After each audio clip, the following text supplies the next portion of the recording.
Discussions in this show are for entertainment and educational purposes only and should not be construed as specific recommendations or investment advice.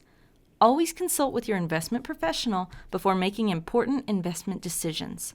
Securities offered through registered representatives of Cambridge Investment Research Incorporated, a broker-dealer, member FINRA, SIPC.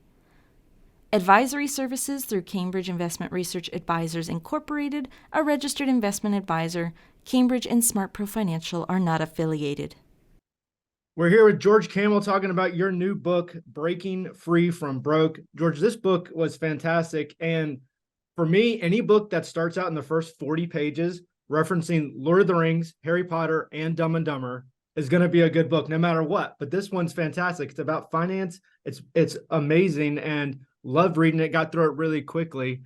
And the other thing with you is when you're somebody that you've heard them speak before, you've heard them talk before on the radio or YouTube, you know their voice, it kind of just jumps right off the page. And this book's no different. It's like you're there reading it. It's fantastic, but you're also coming to this with a place of authority. You've lived this out. And so can you tell us a little bit about your story, how you've lived this out, and why this book was so important to you?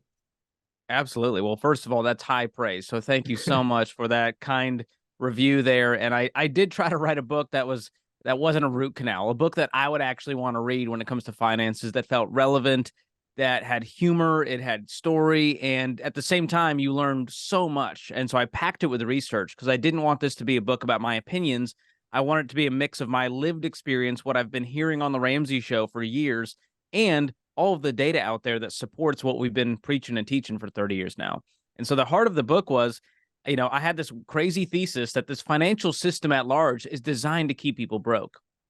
So that's the heart behind the title, Breaking Free from Broke. It's not for broke people. This is a book for anyone who feels like, gosh, it feels like everything is coming at me and these companies are trying to get in my wallet. And how do I finally get ahead despite inflation and the economy and the guy in the White House? And so I wrote a book to give people hope that they have way more control than they think when it comes to their financial future and building wealth.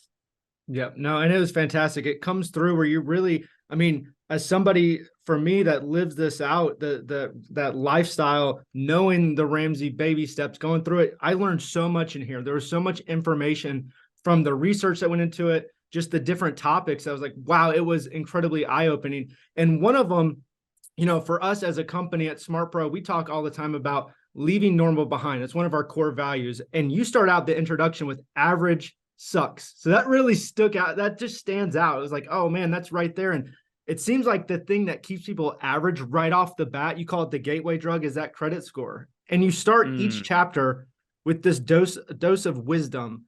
And in this one, it's a quote from Margaret Atwood, and it says, "A rat in a maze is free to go anywhere as long as it stays inside the maze." Sounds a lot like our system we're in right now. Absolutely. That's what all of these debt companies want to do. They want you to think you're winning when you look at your credit score as the scoreboard, and you look at your credit card points and airline miles and cash back as the scoreboard. And it's simply the wrong scoreboard. It has no correlation to your actual net worth, what's actually in your bank account. And so I think it's a much better system to go, hey, what do we have in the bank versus what do we owe to the bank? That's a much different barometer. And so I was the average millennial. So I have a lot of empathy. I don't lead from like a high tower. I'm like, I figured it all out. I avoided all the mistakes. I was the average broke millennial at 23, $40,000 in debt, a bunch of student loans, some credit card debt that I thought I would pay off perfectly every month. And there I was, cynical toward adulthood, anxious about my financial future, and feeling hopeless that I'm ever going to get ahead. And that's where the Ramsey plan intersected my life and helped me get out of that debt in 18 months and helped me get that emergency fund in place. So I stopped needing the crutch of the credit card, and I started investing for the future in my 401k, and I got a house the right way and paid it off in my 30s. And so that allowed my wife and I to become net worth millionaires in our early 30s. And again, I didn't come from money. I don't have a trust fund. I don't have inheritance. My parents are immigrants from the Middle East. I had to learn the hard way, but now I want to show people you can avoid so many of the traps out there and build wealth faster than you think with so much peace and confidence. Yeah, no, that's amazing. And one of the other big traps beyond the credit score is what most people are getting a credit score for, so they can go get credit. And a credit card is the first thing that most people are going to get, right? It's get the credit card, build up the credit score, go get that thing, live off of it. We know from research that people will spend more money when they're using a credit card than if they're using cash.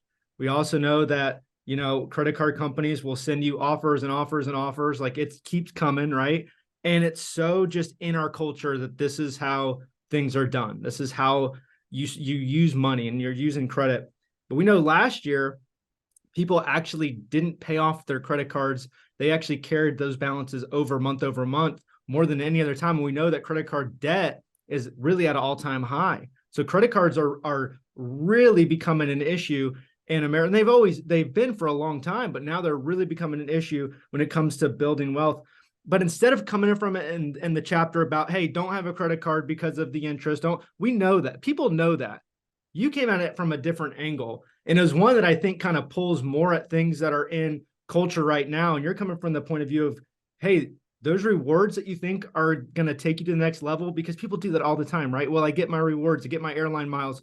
You're saying, hold on a second. Where do those actually come from? What did your research and your writing, what did it tell us about that? Man, well, you're right. As I tried to unpack this, and I would actually ask people, I'd ask social media and YouTube and go, hey, why won't you cut up the card? Just tell me straight up what your reasons are. And I was shocked to see how many different angles there were. There was people who were saying, well, it's for the fraud protection. It's for the rewards. It's for the convenience. It's because of emergencies. Mm-hmm. And I started to unpack all of this. And in the credit card chapter of the book, I have 8 different character archetypes, from the rewards redeemer to the fraud protector to the world traveler.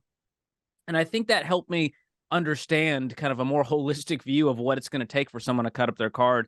And what's been really encouraging is I get messages every single day, and people are saying, you finally convinced me to cut up that credit card. Yeah. Like, I knew about it. I was Ramsey-ish. Like, I was getting out of debt. I've been out of debt. I pay off the card in full every month. And you finally convinced me. And it's because of one of 17 things that I wrote in there. But the interesting one is the moral angle of where are your rewards coming from? Because most people are like, well, why wouldn't I take the rewards if they're offered to me? That feels like an astute, financial move, very shrewd, to go, well, I'm going to spend $20 here on a debit card or $20 on a credit card, but I'll get 2% cash back. Why wouldn't I do that? To stick it to the man. And it turns out those rewards are not coming from the generosity of credit card companies. It's off of the backs of those who are struggling and paying interest. That's right. And that is not like an opinion. The Federal Reserve did a study that I unpack in the book, and they showed that $15 billion a year moves from the poorer, uneducated to the wealthier, educated folks. And I even pulled up the earnings report of Capital One to go, what are the numbers really telling us? Because a lot of people would tell me, well, it's the transaction fees that businesses are paying, and then the credit card companies give us a slice of that in rewards. And I thought, okay, well, let's see what the numbers say. Turns out 75% of Capital One's 2022 credit card revenue came from interest and fees that people paid, not from these transaction fees. Only 20% of their credit card revenue came from those swipe fees that were charged to businesses. So that told me, listen, the majority of this money that's paying for your rewards is off the backs of people hurting. So I don't know about you, but it doesn't make me feel good, utilizing the rewards and getting that vacation, knowing it's kind of this weird blood money situation from someone else that's struggling out there. And so that's one reason out of 1,000 to not use these. I interviewed an ex-Capital One manager, and I lay out what she told me in the book. And that's 10,000 experiments are run on consumers every year to get them to spend more, to get them into debt, and to keep them there. Because that's how these companies make profit and get to tell their shareholders, look at how successful we are this year. It's not because of the rewards programs. It's because they're screwing so many people over every single day.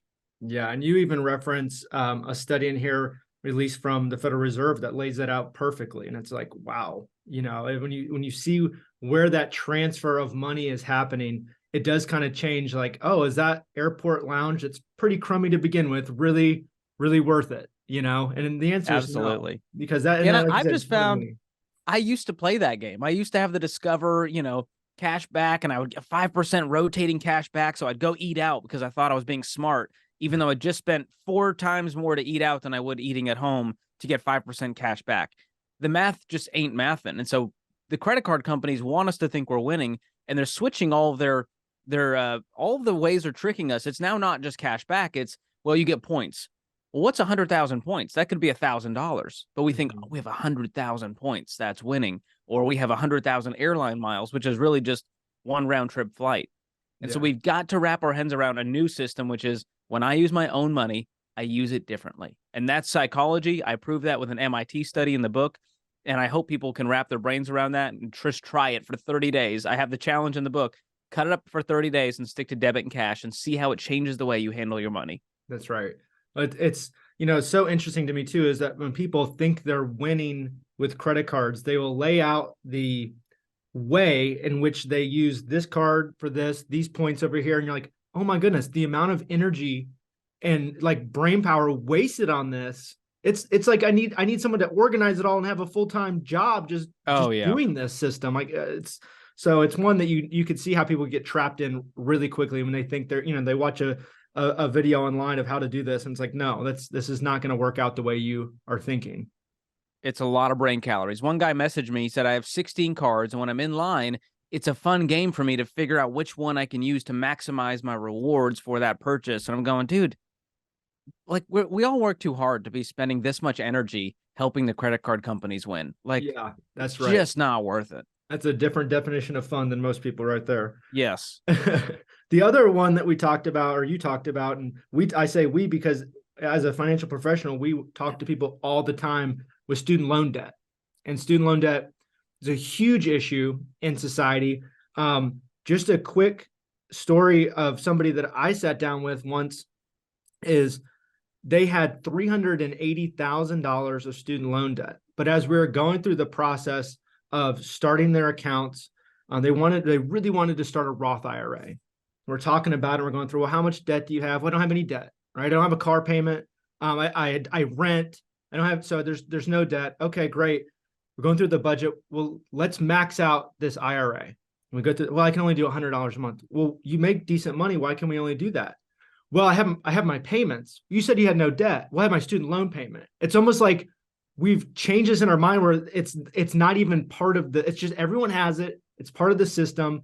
And it's not even counted as debt in some people's mind. You're like, oh my goodness. We looked at it. It was $380,000, but this was years back prior to 2020 and deferrals and all that. And her interest on that was growing faster than the payments that they're making. And so she looked at it, it was 416. So she thought 380, it's actually 416. This is an emergency. We can't invest.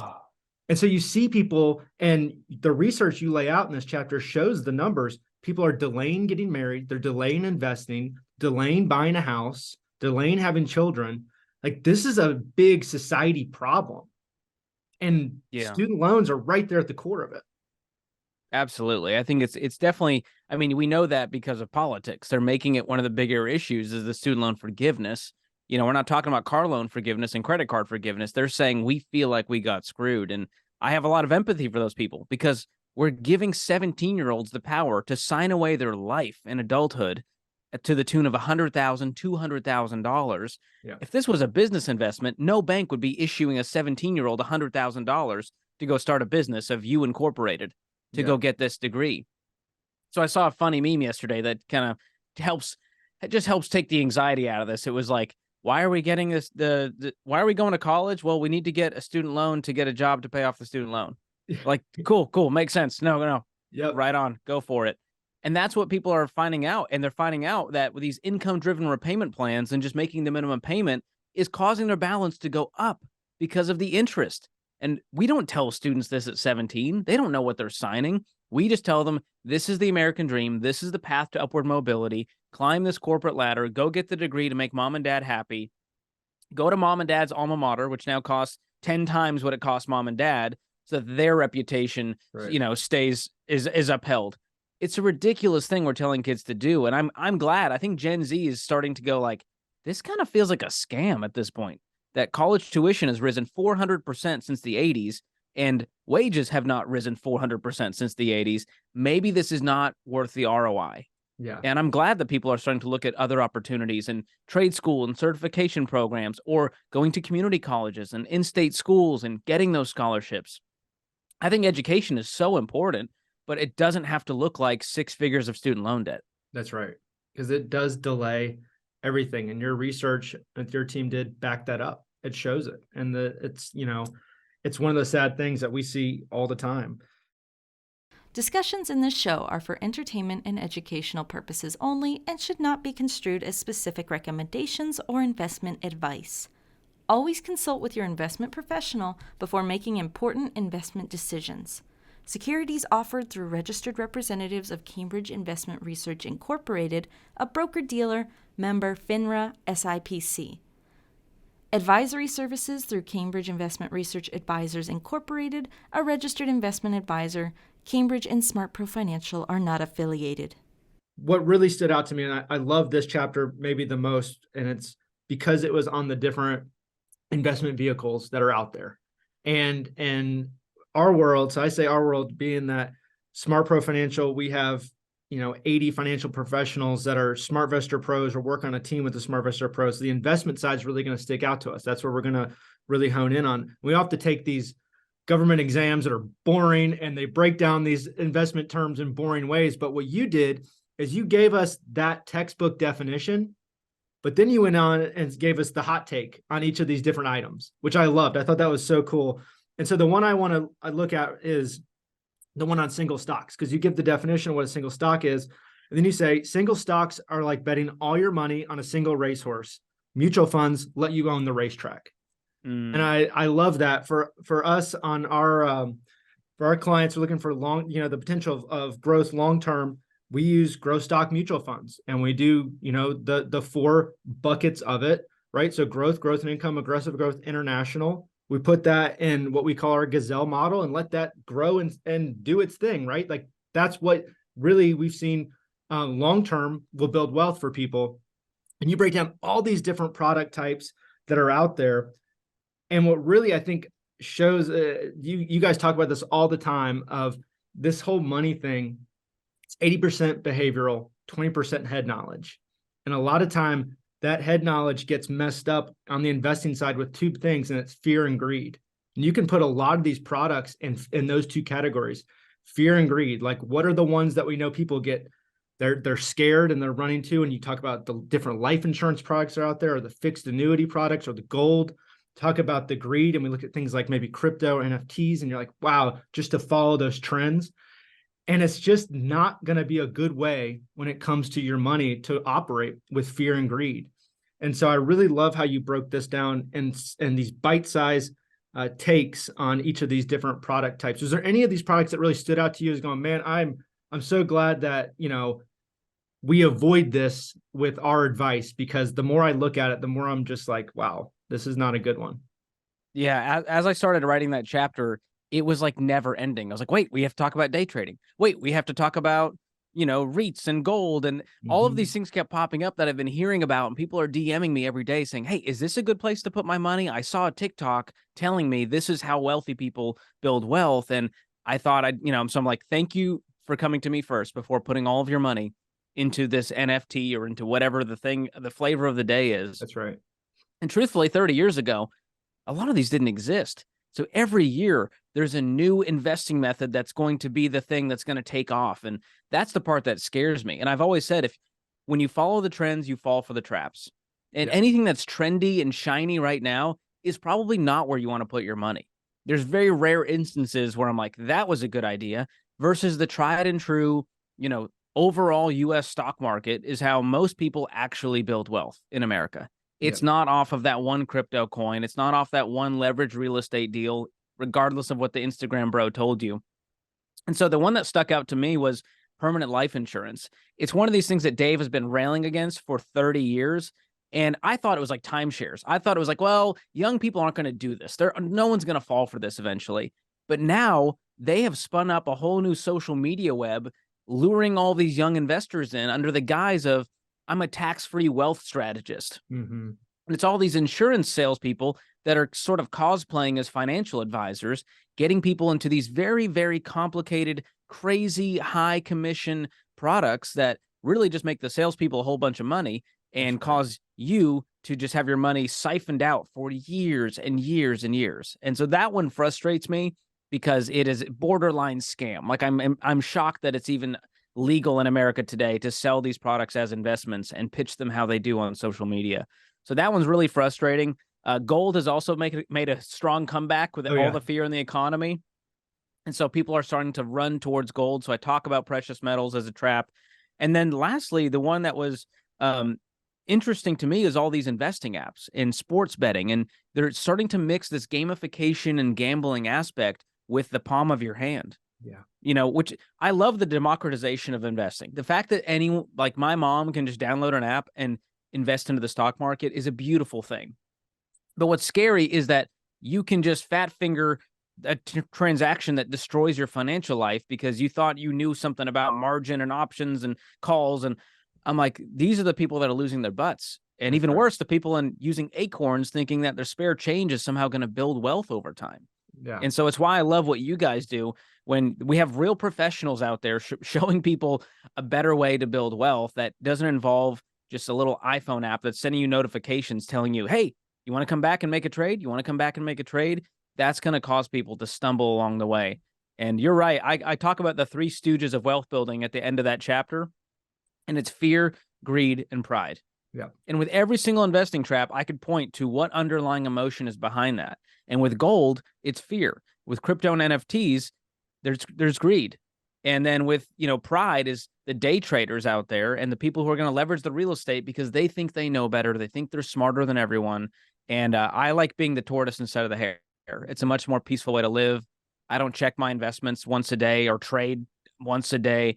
I just let it ride and I just live my life and get to be with my family and go to work and not be stressed out about what the market's doing day to day. Yep. And those make the best long-term investors that we've seen. Those are the customers you want because you're not having to talk them off a ledge every 3 seconds because they saw a new TikTok out there. Yep. Or a news headline or whatever's out there. Right. And that's a great way to be. So, one of the things that I think this book can really do for people is we talk about behavior, that 80% behavior. And what we find a lot of times, of working with Ramsey fans is they come in and they are on fire. They went through FPU. They're listening all the time.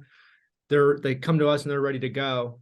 2 or 3 years down the road, hey, the radio station changed times and this, in Billings, Montana, all of a sudden. And now or my commute changed and I don't get to listen as much as I did, or, I haven't been through FPU in a while. And all of a sudden that behavior shift starts changing back to average, to normal, right? And it starts creeping in. And it's almost like that behavior creep will happen.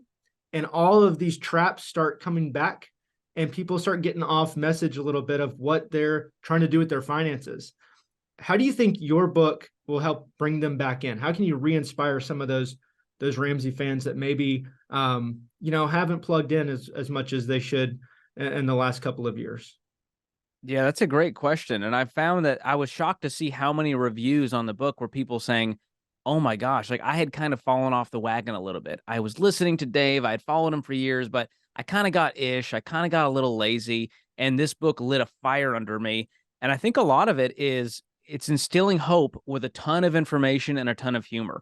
And I think that just puts a pep in people's step to realize, dang, I have not been doing as good of a job as I should. And I think that's what people need today. A lot of people, they have good incomes. They're doing a lot of the right things. They're just not doing enough of it, or they're trying to do too much at once. That's a summary of every call on the Ramsey show. Well, I'm trying to pay off debt. I'm trying to invest, but also we took out the HELOC on the house because our home went up in value and we really wanted that pool and we didn't have the money. And you sort of resort to that toddler instant gratification mode because things got, stressful or tough, or you got comfortable, that's when we start to make these poor decisions. And it's hard to stay on fire for, 25 years of a financial journey, but you can kind of get some of these on autopilot and learn to get on that budget and learn to live on less than you make and learn to live with no debt. And, those of us in baby step 7 with no mortgage payment, it's a different life. You just have more margin and you don't have to go make $200,000 to do this. We see people making $70,000 who have no house payment and they're able to still invest 15% into their retirement accounts. They're able to save for their kids' college and they're able to go on the vacations they want to go on with their own money instead of hoping that they get enough credit card rewards. That's right. Those are the people that inspire me the most. So I do think this book will reignite a fire, whether you've been following us for a week or 10 years. Yeah. Well, if you're someone that thinks that, debt, well, who has that, right? It's going down, right? No, chapter one of your chapters in your chapter, I believe it's the 13, this talks about debt and how debt's a thief. And you lay out the numbers. And this is from when this book was written, $1 trillion of credit card debt, 1.5 trillion of auto loans, same with student loans, 12 trillion with mortgages. So $17 trillion. And if I told somebody, hey, there's $17 trillion of debt, they go, oh yeah, it's the US government. No, that's us. That's us. We love to point to the government and say they need to do something about their trillions in debt while we look, get the plank out of our own eye there. That's right. And so when you saw those numbers, did that shock you? How much debt there was out there?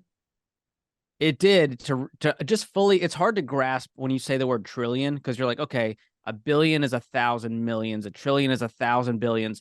As humans, we have no real scope of what that means. So what really shocked me was zooming in and going, okay, what is the average household experiencing? Okay, $10,000 in credit card debt, $40,000 of student loan debt, $30,000 in car loans. All of that added up, and then you take what the monthly payments are, and you're going, no wonder everybody's thinking inflation's the problem, and the guy in the White House needs to solve this. They have over $1,000 in non-mortgage debt payments coming out of their bank account every single month. Yeah. And they're wondering why they have no margin.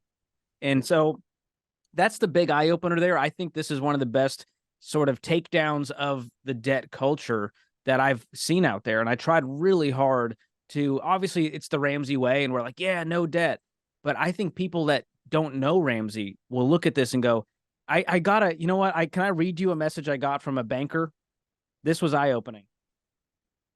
This banker sent this to me yesterday. He's been in the banking industry his entire life, and it was probably my favorite message I've got around the book so far. Okay, let's see if I can pull this up. It's too good. All right. It's from a guy named Chris. He said, I've got to tell you, as a commercial banker, I despise everything you've preached about credit and debt in the book so far. I'm up to the vehicle loans chapter in the audiobook, but I cannot disagree with any of it. As someone with over $1 million of debt, highly compensated, he's not struggling, you're changing the way I think. Might not be the best thing for my career, however, ... Keep up the great work. That, to me, to get a guy who's been in the banking world, who lives inside of the system, to go like, I despise everything you teach, and I can't even disagree with it. Yeah. That, to me, told me that we did a good job with this book of laying it out in a way that wasn't sort of coming at you with a strong fist of just going, I'm going to lay this all out, and you get to choose what you do next. But you can't unsee it. You can't unlearn what you learn after reading this book, and I hope it gives people the ick. And I've heard this a bunch of times. I needed a shower after reading some of those chapters. And I go, yeah, it's that disgusting. And it's the big reason I stay away from all of these pieces. I don't own a credit card. Mm-hmm. I don't have a credit score. And I live more freely with so much peace and confidence because of it. That's right. Well, as far as, breaking the cycle, getting out of debt, if debt's the thief, how do we get away from it? Where does somebody start? Is it budgeting? Is it baby steps? Is it all of it? It's all of it, but there is a nice way to kind of go about it, because it can feel overwhelming. If you've had debt your whole adult life, you're like, okay, what's the first thing I need to do? And we tell people the first thing you got to do is start paying attention to where every dollar is going. And that means laying it out with a budget. And luckily, this ain't your mom's, pen and paper, your dad's Excel spreadsheet. We have an app called Every Dollar that makes this super easy. Both spouses can log into the app. They have full visibility and transparency. You can drag transactions in with the premium version from your bank account. And that really is an eye-opener, because regardless of getting nerdy with the budget, you get to see if you're in the red every month, or if you should have $600 laying around, but it sort of disappeared into lifestyle and spending and who knows what else. So budgeting is the first start. And then we go, okay, how much debt do you have? You can list those out with your minimum payments in the app. Well, let's see what the loan balances are, and then let's attack it with the debt snowball method. List them all out, smallest to largest balance, ignoring the interest rate, because like you said, this is largely behavior, not math. If we were doing math, we wouldn't be in this kind of debt. And so once you do that, you make a lot of progress, because all of the momentum you can throw at that first debt, it gets knocked out quick, and it frees up a payment. And then you can roll that into the next debt and the next debt.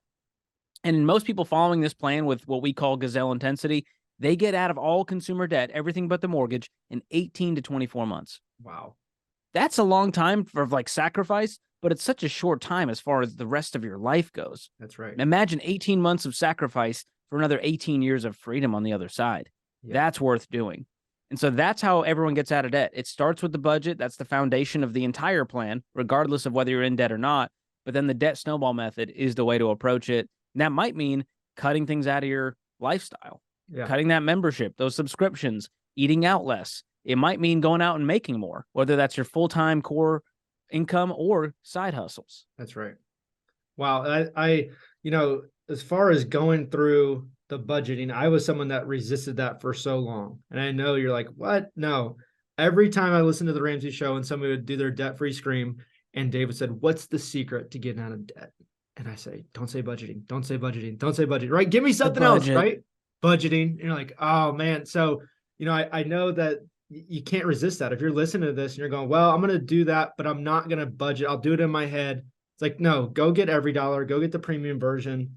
Let this thing work for you, because that's the way to see it. You got to see where your money goes. You got to do the zero-based budget. You got to know where your money's going. It's the only way to win when it comes to this. And you will save a lot more money than you think, especially doing it in your head. It's not. Yeah, we found people save over $300 in the first month of budgeting. Wow. And that's just by paying attention and going, oh gosh, I forgot we even had that subscription. Oh, we're spending that much on food. We need to do better. And it's those little habits that add up. You think about all the transactions in your bank account every single month. Could you do better? We all, if we're honest, would say, yes, we can do better. That's right. We also know that part of breaking the cycle is getting good education. So number one, get in this book, right? Breaking Free from Broke, starting there, get in the budget, learning the baby steps. Right now at our home office in Sarasota, Florida, we are putting all of our home office team through FPU. And so I'm going through that. So I'm going through that too. And that first video, my wife and I watched it again for whatever the 6th, 7th time we've gone through FPU or taught it. And something stood out to me that Dave said, because I hear this all the time when working with Ramsey fans. He says, people will say, I'm Dave-ish, or I'm George-ish, or I'm Ramsey-ish, right? And he says, ish is a wish. Like, do the baby steps, do the budgeting. Don't do just the ish thing. One of our advisors, I overheard them in a conversation, and somebody said, well, I agree with about 80% of what Ramsey says. And the advisor said, that's great. You have an 80% chance of success. And they just kind of went back like, what? But it's the truth. And so I love that, because it's just, you got to do this stuff. Don't try to do it on your own. Just do it. It will work. There's might be some pain involved. There's going to be sacrifice involved, but that's okay. Because like you said, 18 months, 26 months of that pain to get where you're going to go for a future where you don't have to worry about this, the just get out of this toxic money culture that you guys talk about all the time, get away from average. Like, that's a beautiful thing. That's huge. As we wrap up, one of the things I want to do is kind of get your hot take on a few things you mentioned in this book that we haven't covered. So I'm going to throw out a term, and let's see what's the first thing that pops in your mind or what you think about it. All right. Good debt. Oh gosh. Oxymoron. No such thing as good debt, because debt steals from our income, and the only good debt is the one that you have paid off, and then we'll celebrate. That's right. TikTok wealth strategist. Secret whole life insurance salesman with a whiteboard showing you a lot of napkin math about how you can make so much more and how 401ks are a scam. Anyone who says that, by the way, sells whole life insurance. I guarantee you, I will put $100 on that. If someone says 401ks are a scam, they sell whole life insurance. Yep. How about buy now, pay later?